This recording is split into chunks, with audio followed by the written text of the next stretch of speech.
Hello बच्चों। तो differential equation का एक और हमारे पास इंपॉर्टेंट क्वेश्चन है, लेकिन अभी हम लोग उसको सॉल्व करेंगे एग्जैक्ट डिफरेंशियल इक्वेशन वाले मेथड से। सबसे पहले मैं आपको थोड़ा सा उसके बारे में बेसिक बता देता हूँ, उसके स्टैंडर्ड फॉर्म जो भी होता है। हालांकि मैंने इसके ऊपर कई सारे वीडियो बना रखा है, कई सारे क्वेश्चन आपको सॉल्व करवा रखा है, लेकिन अभी हम लोग इसका थोड़ा अनदर टाइप से इसको कैसे सॉल्व करते हैं उसके बारे में आपको बताऊंगा। तो अभी क्या है हमारे पास, m dot D x plus N dot D Y is equal to zero. ये क्या है हमारा स्टैंडर्ड फॉर्म। अगर कोई भी इक्वेशन अगर एग्जैक्ट डिफरेंशियल इक्वेशन के फॉर्म में होगा, अगर आपके पास अगर जैसे स्टैंडर्ड फॉर्म उसका दे रखा है m dot D x plus N dot D y, तो हम लोग सबसे पहले चेक करेंगे डेल m और n की वैल्यू यहाँ से निकाल कर डेल m और डेल n की वैल्यू निकालेंगे। m का पार्शियल डेरिवेटिव करेंगे y के रिस्पेक्ट में और n का पार्शियल डेरिवेटिव करेंगे। अगर ये दोनों आपस में अगर इक्वल होते हैं तो फिर हम लोग इसका जनरल सॉल्यूशन निकालते हैं। उसका फॉर्मूला क्या होता है, m dot D x integration m dot D x plus integration terms of n containing not x, फिर ओवरऑल सभी का इंटीग्रेशन y के रिस्पेक्ट में इज इक्वल टू जीरो। देखो इसके बेसिस पे तो मैंने आपको कई सारे क्वेश्चन करा रखा है। कभी कभी ये फॉर्मूला अप्लाई नहीं, अगर एप्लीकेबल नहीं होता है तो हम लोग एक और इसका फॉर्मूला होता है उसको यूज़ करते हैं। Integration m dot D x plus integration n minus partial derivative of integration, ये जो हमारे पास ये जो टर्म है इसका पार्शियल डेरिवेटिव करते हैं y के रिस्पेक्ट में, फिर ओवरऑल सभी का इंटीग्रेशन करते हैं y के रिस्पेक्ट में इज इक्वल टू जीरो। यहाँ तक भी कोई दिक्कत नहीं होना चाहिए। अब हम लोग देखते हैं अगला हमारे पास क्या है। मान लेते हैं if any equation m dot D x plus N dot D Y is equal to zero is not exact. अब ये एग्जैक्ट कब है कब नहीं है, ये हमें कैसे पता चलेगा, जब हम del m upon del y is not is equal to del n upon del x. अगर ये आपस में इक्वल नहीं है इसका मतलब ये हुआ कि आपका इक्वेशन जो है वो एग्जैक्ट नहीं है। तो हम लोग इसको कैसे सॉल्व करेंगे, then it can be made exact by multiplying with some function of x and y. तो हम लोग कुछ ऐसा कोई एक ऐसा फंक्शन से हम लोग मल्टीप्लाई करेंगे एक्स और वाई का, जिससे वो इक्वेशन क्या हो जाएगा, एग्जैक्ट बन जाएगा। Such multiplier is called integrating factor I F. मैं भी आपको आगे बताऊंगा कि इसको कैसे सॉल्व करेंगे। Rules for finding the integrating factor I F, तो कुछ इसके रूल है, 5 इसके रूल है। उसी के बेसिस पे मैं आपको आने वाला क्वेश्चन सभी जो भी कराऊंगा सभी इसी के ऊपर बेस्ड होगा। ठीक है, अगला पॉइंट क्या है हमारे पास, देखते हैं अभी। रूल 1 क्या कहता है, देखना। If the equation m dot D x plus N dot D Y is equal to zero is homogeneous. अगर जो हमारे पास जो इक्वेशन दे रखा होगा एग्जैक्ट डिफरेंशियल इक्वेशन का, जो भी हमारे पास जो क्वेश्चन दे रखा होगा इस वाले फॉर्म के अंदर, कई बार क्या होता है कि ऐसा फॉर्म होता नहीं है, लेकिन हमें ये अरेंज करना पड़ता है m dot D x plus N dot D y के फॉर्म में। अगर हम लोग किसी इक्वेशन को पहले इस वाले फॉर्म में अरेंज कर ले, अगर वो होमोजीनियस है, होमोजीनियस का मतलब क्या हुआ कि जो भी पावर होगा वो क्या होगा, सेम होगा। मैं भी आगे आपको बताऊंगा क्वेश्चन, उसके साथ ये आपको ज़्यादा क्लियर हो जाएगा। And m dot D x plus m x plus n Y is not is equal to zero. और ये जो हमारे पास जो है m x plus n Y is not is equal to zero, then हमारा जो 1 upon m x plus n y जो होगा वो क्या होगा, इंटीग्रेटिंग फैक्टर होगा। अब मुझे पता है कि आप लोगों को लग रहा हो कि क्या है, लेकिन जब मैं आपको एग्जांपल कराऊंगा, जो भी क्वेश्चन कराऊंगा अभी सॉल्व, तो आपको समझ में आ जाएगा कि इसका क्या मतलब हुआ। ठीक है, when m x plus n Y is equal to zero, लेकिन अगर M x plus n Y अगर जीरो होगा, जीरो अगर हो गया, then replace m upon N by minus y upon x. उसको m अपॉन एन को किससे रिप्लेस कर देंगे, माइनस वाई अपॉन एक्स से। फिर उसके बाद हम लोग उसको इंटीग्रेट कर देंगे तो हमारे पास क्या आ जाएगा, उसका सॉल्यूशन आ जाएगा x is equal to c y. यहाँ तक भी कोई दिक्कत नहीं है। देखो जैसे जैसे मैं आपको क्वेश्चन कराऊंगा वैसे वैसे आपको ये सब ज़्यादा क्लियर हो जाएगा। अभी आपको लग रहा होगा कि क्या है, लेकिन मैं जैसे ही अभी आगे आपको क्वेश्चन सॉल्व कराऊंगा तो आपको ये सारा डाउट्स जो भी है क्लियर हो जाएगा। अगर फिर भी अगर आपको कुछ अगर लगे कि कुछ समझ में नहीं आए तो आप मुझसे कमेंट करके मुझसे पूछ सकते हैं, मैं आपको ज़रूर बता दूंगा। तो रूल नंबर 2 देखते हैं क्या है हमारे पास। If the given equation m D x plus N D Y is equal to zero. ठीक है, अगर जो भी हमारे पास जो इक्वेशन दे रखा होगा स्टैंडर्ड फॉर्म उसका ये है, इज इक्वल टू जीरो होगा। Is of the form f1 x into y dot D x plus f2 x y into x dot D Y is equal to zero. अगर उसको अगर हम लोग इस फॉर्म में अगर हम लोग अरेंज कर दें, and m x minus N Y is not is equal to zero, then 1 upon m x minus N Y is an integrating factor. मैं आपको फिर बता रहा हूँ, जैसे मैं आपको कोई क्वेश्चन सॉल्व कराऊंगा फिर आपको ये ज़्यादा समझ में आएगा। When M x minus N Y is equal to zero, अगर M x minus N Y अगर जीरो होगा जीरो है तो then replace M upon N by Y upon X. फिर उसके बाद हम लोग क्या कर देंगे, उसका इंटीग्रेशन कर देंगे, जिससे हमारे पास क्या आ जाएगा, सॉल्यूशन आ जाएगा। सॉल्यूशन क्या आएगा, X Y is equal to C. यहाँ तक भी कोई दिक्कत नहीं होना चाहिए। अब रूल नंबर 3 देख लेते हैं क्या है हमारे पास। If in the given equation M dot D x plus N dot D Y is equal to zero, the expression 1 upon N partial derivative of M with respect to Y minus partial derivative of N with respect to X is equal to, अगर F of X आ जाए या कोई के constant आ जाए तो हम लोग उसका इंटीग्रेटिंग फैक्टर कैसे निकालेंगे, ई की power integration f of x dot D x या इंटीग्रेशन के dot D x is the integrating factor of the equation. और हाँ, आपको लग रहा होगा कि ये जो भी मैं रूल करा रहा हूँ ये सब क्या है, ये सभी क्या है, रूल्स, ये सभी रूल्स है इंटीग्रेटिंग फैक्टर निकालने का।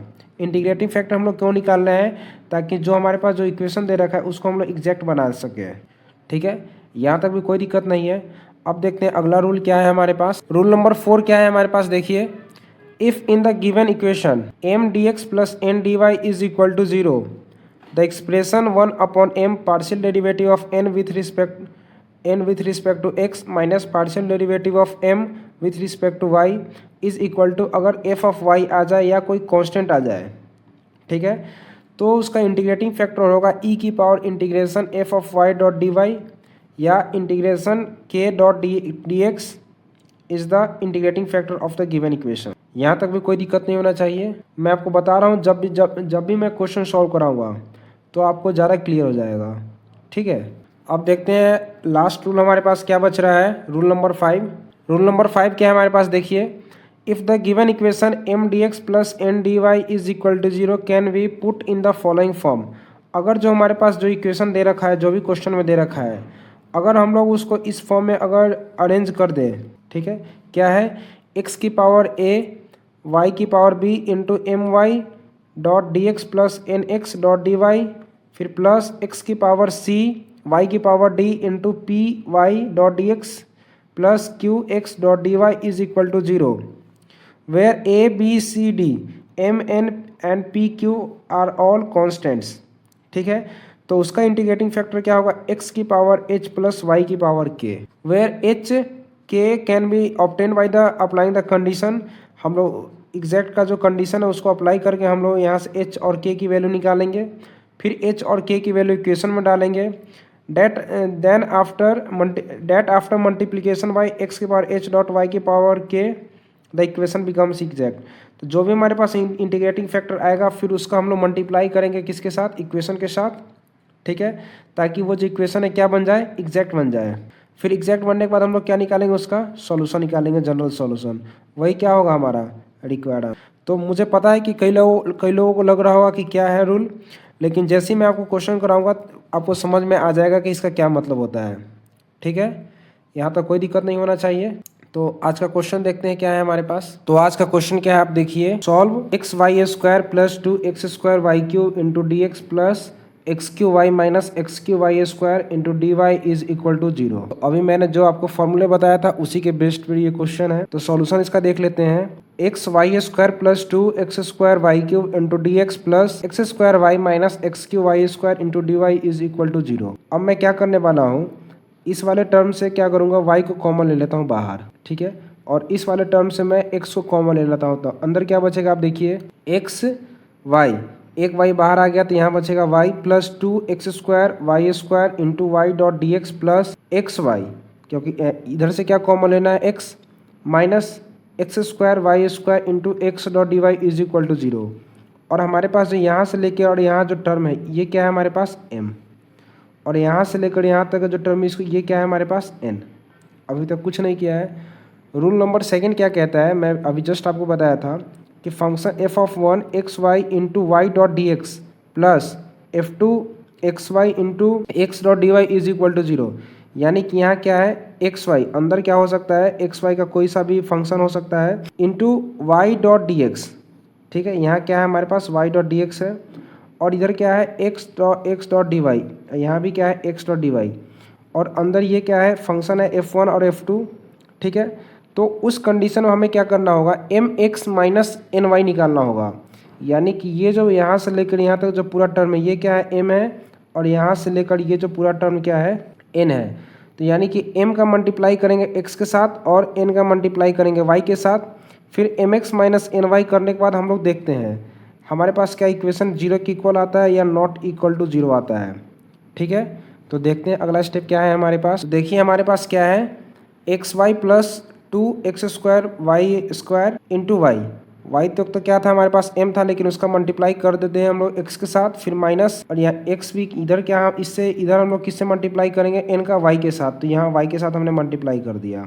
ठीक है, अब हम इसको थोड़ा इसको और खोलते हैं, अंदर क्या बचेगा, x into x² y into Y square plus 2x³ y³ minus x² y square, फिर minus minus plus x³ y³। ठीक है, इससे ये क्या हो गया, कैंसिल हो गया, और 2x³ y³ plus x³ y³ ये क्या है, क्या आ जाएगा 3x³ y³ which is not equal to 0। यहाँ तक भी कोई दिक्कत नहीं होना चाहिए। Now by using rule number 2 the integrating factor IF क्या हो जाएगा हमारे पास, 1/mx माइनस 1mx माइनस ny is equal to 1/3x³ y³। यानी कि अगर ये नॉट इक्वल टू 0 है तो इसका मतलब जो हमारे पास ये जो टर्म आया है 1/mx माइनस ny, यही क्या होगा, हमारा इंटीग्रेटिंग फैक्टर होगा। और हम लोग इंटीग्रेटिंग फैक्टर क्यों निकालते हैं, ताकि जो हमारे पास जो इक्वेशन दे रखा है वो क्या बन जाए, एग्जैक्ट बन जाए। ठीक है, इंटीग्रेटिंग फैक्टर का हम लोग क्या करेंगे, जो हमारे पास इक्वेशन दे रखा होता है उसके साथ हम लोग उसको मल्टीप्लाई करते हैं तो हमारा इक्वेशन क्या बन जाता है, एग्जैक्ट बन जाता है। फिर हम लोग इसका क्या निकालते हैं, जनरल सॉल्यूशन। आई होप यहाँ तक कोई दिक्कत नहीं होगा। तो देखते हैं हमारे पास क्या है अभी। Now multiply the above equation with integrating factor to make it exact differential equation. ठीक है, जो मैंने अभी जस्ट आपको बताया है।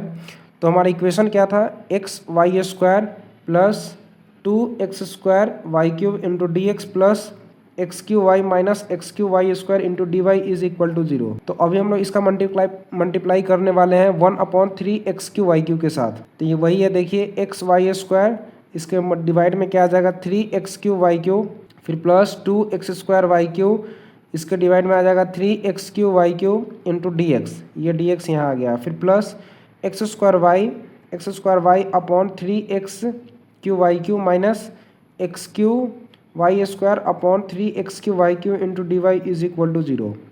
देखो ये डिफ़िकल्ट नहीं है, लेकिन काफ़ी इंपॉर्टेंट क्वेश्चन है, लेकिन कई बच्चों को लगता है कि काफ़ी हार्ड है। लेकिन मैं आपको एक चीज़ बताऊंगा कि आप मेरे साथ साथ इस क्वेश्चन को सॉल्व करो तो आपको ज़्यादा समझ में आएगा और कोई डाउट नहीं बचेगा। अगर फिर भी आपको लगता है कि कोई डाउट है तो आप मुझसे कमेंट करके पूछो, मैं आपको ज़रूर बताऊंगा। तो अब देख लेते हैं कि जो भी कटने वाला होता है उसको काट देते हैं। x से ये कट जाएगा तो नीचे क्या बचेगा 1/3x², y से y कैंसिल, तो यहाँ क्या बचेगा y, फिर प्लस 2/3 एज इट इज रहेगा, x² और x³ है तो यहाँ x बचेगा और y³ से y³ क्या हो जाएगा कैंसिल, इंटू dx, फिर प्लस 1/3 एज इट इज रहेगा, x² से ये x³ कैंसिल होगा तो नीचे बचेगा x, y से एक y कैंसिल होगा तो नीचे बचेगा y², फिर माइनस 1/3 x³ और x³ से कैंसिल हो जाएगा और y² से y³ कैंसिल तो नीचे बचेगा y into dy is equal to 0। यहाँ तक भी कोई दिक्कत नहीं होना चाहिए। तो हम लोग देखते हैं अगला स्टेप क्या है हमारे पास। तो हमने यहाँ तक तो कर लिया था 1/3x² y plus 2/3x into dx plus 1/3x y² minus 1/3y into dy is equal to 0। अब ये जो हमारे पास जो इक्वेशन आया है ये क्या है, एग्जैक्ट है। अब लेकिन इसको भी चेक कर लेते हैं कि क्या एग्जैक्ट है कि नहीं है।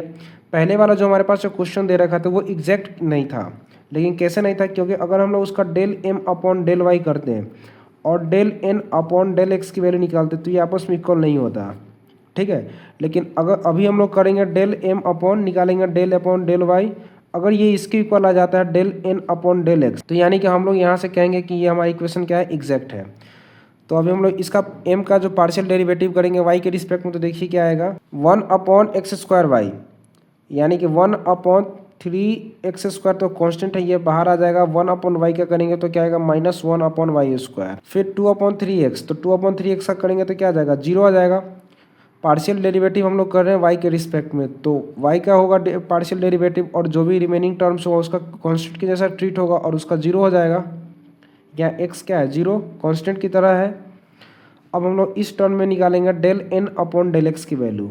तो यहाँ पर 1/3y² ये कांस्टेंट रहेगा और 1/x का करेंगे तो -1/x² हो जाएगा। फिर यहाँ पे करेंगे तो क्या आ जाएगा, 0 हो जाएगा, क्योंकि हमें x के रिस्पेक्ट में करना है और यहाँ वेरिएबल क्या है, y है। तो y अभी कैसा होगा, कांस्टेंट के जैसा ट्रीट होगा, यानी कि -1/3x²y²।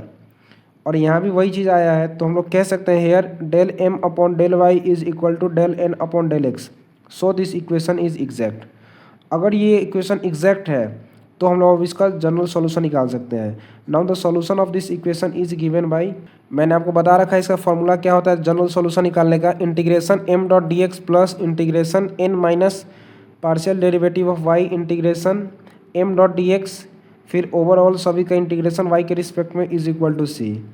तो हम लोग अभी जनरल सॉल्यूशन निकालेंगे दो पार्ट में। सबसे पहले हम लोग यहाँ से लेकर यहाँ की वैल्यू निकालेंगे इंटीग्रेशन m.dx का, फिर बाद में हम लोग यहाँ से लेकर इसकी वैल्यू निकालेंगे, फिर आपस में दोनों को ऐड कर देंगे। ठीक है, ये क्या है, इंटीग्रेशन m.dx जो हम लोग यहाँ करेंगे उसी का फिर पार्शियल डेरिवेटिव करना है y के रिस्पेक्ट में, फिर उसको माइनस करना है n से। ठीक है, तो फर्स्ट पार्ट देखिए हमारे पास क्या है, इंटीग्रेशन m.dx, तो इंटीग्रेशन यहाँ पे x के रिस्पेक्ट में इसको इंटीग्रेट करना है, तो y क्या हो जाएगा हमारा, कांस्टेंट हो जाएगा।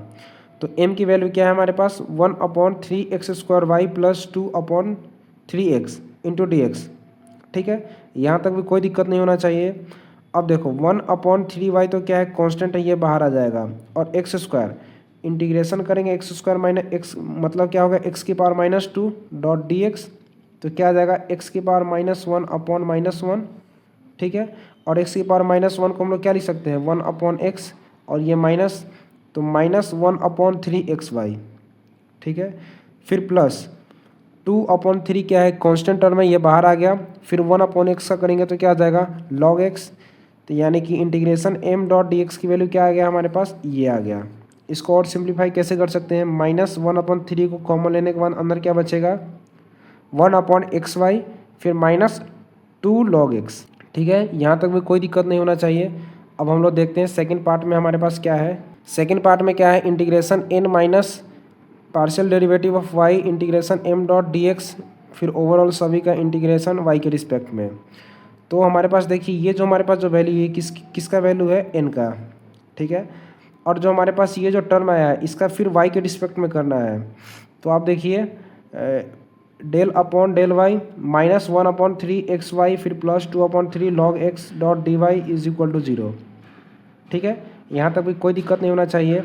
आप देखिए इंटीग्रेशन 1/3xy² माइनस 1/3y, ये तो एज इट इज रहेगा। फिर ये हमारे पास क्या है, माइनस ऑलरेडी है, तो हमें y के रिस्पेक्ट में करना है, तो 1/3x क्या है, कांस्टेंट है, और 1/x का डिफ्रेंशिएशन क्या होता है, -1/x²। तो एक माइनस पहले से है और ये माइनस बाद में आया है, तो माइनस माइनस क्या हो जाएगा, कैंसिल, प्लस, और ये प्लस, सॉरी, और ये minus plus minus, -1/3x, y का करेंगे तो क्या आ जाएगा, y² डॉट dy।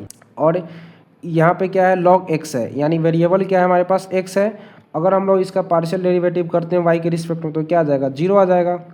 ठीक है, तो यहाँ तक भी कोई दिक्कत नहीं होना चाहिए। अब हम लोग देखते हैं अगला स्टेप क्या है हमारे पास। तो हमने यहाँ तक तो कर लिया था, इंटीग्रेशन 1/3xy² माइनस 1/3y, ये किसकी वैल्यू था, n की वैल्यू था। फिर -1/3xy², इससे ये क्या हो जाएगा, कैंसिल हो जाएगा। फिर ओवरऑल सभी का इंटीग्रेशन y के रिस्पेक्ट में, तो -1/3y डॉट dy का करेंगे तो क्या आ जाएगा, -1/3, और 1/y का करेंगे तो क्या आ जाएगा, log y। ठीक है, यानी कि सेकेंड पार्ट को सॉल्व करने के बाद हमारे पास ये वैल्यू आया है।